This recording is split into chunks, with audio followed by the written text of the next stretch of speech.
Behind me, paper from Sweden, hundreds of reels of it. Paper that after processing will go back to Sweden as paper handkerchiefs. For this firm, the export drive has turned full circle. Swedish paper handkerchiefs made in Wales, just like selling coal to the Rhondda Valley. This firm started modestly enough, 16 years ago, in an old mill here in Flintshire. An ex-Gurkha officer came out of the army with his gratuity in his pocket and started selling paper products. Now at Hawarden, the firm employs nearly 400 people in the paper trade.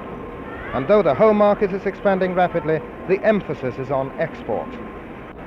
The firm grew on the maxim that any fool can make, but that it takes a genius to sell.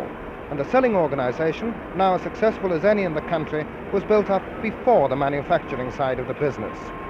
Here, the world's latest automatic machinery churns out millions of paper handkerchiefs a day.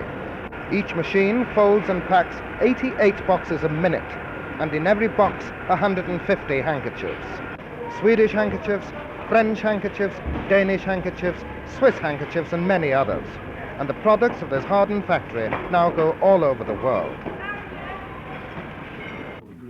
Now the company has a young and vigorous board of directors to govern its fate. And the man who started it all as a one-man venture in a little Welsh mill is still at the head of the company, Mr. Walter Shaw. Mr. Shaw, we know that you've wanted to expand for some time now, but have not yet been able to do so. To what extent could you expand? We have, within the next 5 years, jobs for approximately 1,000 men and women here at Hawarden. This would be mostly women labour. Is the labour available here? Oh, yes, indeed.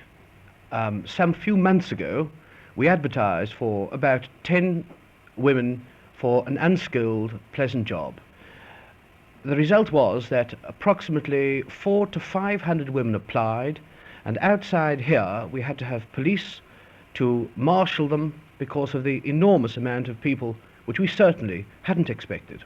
Apart from your own expansion, there's some talk of a trading estate that you as a company want to set up.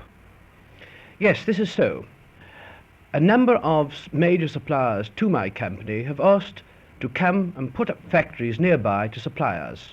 In consequence, we bought this site near Hawarden Airfield. Now, in fact, I have here 43 firm applications from companies who want to come to Hawarden Garden Estate, the name of our industrial estate. What are the difficulties then, Mr. Shaw? I'm afraid I have to say this quite clearly. To date, we've had limited and reluctant planning cooperation from the planning authorities at county level.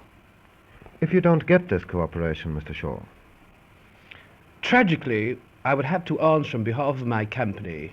If we didn't get the cooperation, which we as major industrialists are fully entitled to, we would have to move out of the county of Flintshire.